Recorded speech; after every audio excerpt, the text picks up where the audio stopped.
नमस्कार. सहज ज्योतिष या कार्यक्रमात आपले स्वागत आहे.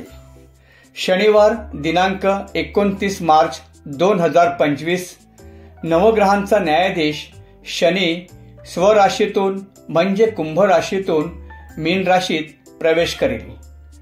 मीन राशीचा स्वामी गुरु आहे. मीन राशीत शनी ग्रहाने प्रवेश केल्याने मकर राशीची साडेसाती संपणार आहे, तर मेष राशीची साडेसाती सुरू होणार आहे. याचा प्रत्येक देशावर माणसावर परिणाम होईल. याच दिवशी या वर्षाचे पहिले खंडग्रास सूर्यग्रहण होणार आहे. याचा विशेष प्रभाव पडेल. यामुळे बरेच योग जुळून येत आहेत. मेष 29 मार्च 2025 शनिवारी मीन राशीत शनी ग्रहाचा प्रवेश झाल्यामुळे मेष राशीची साडेसातीचा पहिला चरण सुरू होईल. त्यामुळे बरेच कष्ट होतील. नोकरी व्यवसायात समस्या निर्माण होतील. विरोधकांचा त्रास होईल. लोह पाया असल्याने शारीरिक त्रास जाणवेल. सिंह राशीची पनवती सुरू होईल. ती 2.5 वर्ष असेल. लहान सहान अपघात, आजारपणाचा त्रास होईल. शत्रूंचा त्रास होईल. धनहानी होईल. बरीच धावपळ होईल. धनु राशीची ही पनवती सुरू होईल. ती 2.5 वर्ष असेल. बऱ्याच गोष्टींचा त्रास होईल.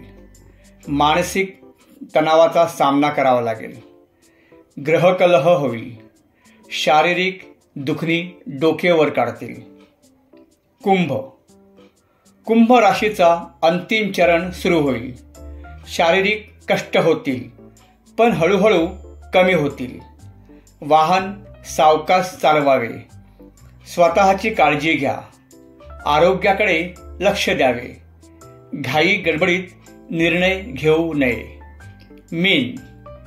मीन राशीचा दुसरा चरण सुरू होईल, जो बराच कष्टदायक मानला जातो.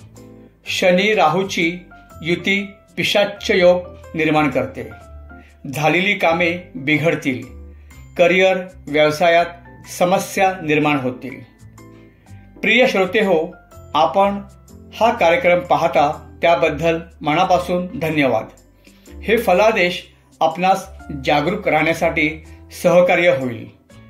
सावधानता बाळगल्यास, उपाय केल्यास हा त्रास कमी होईल.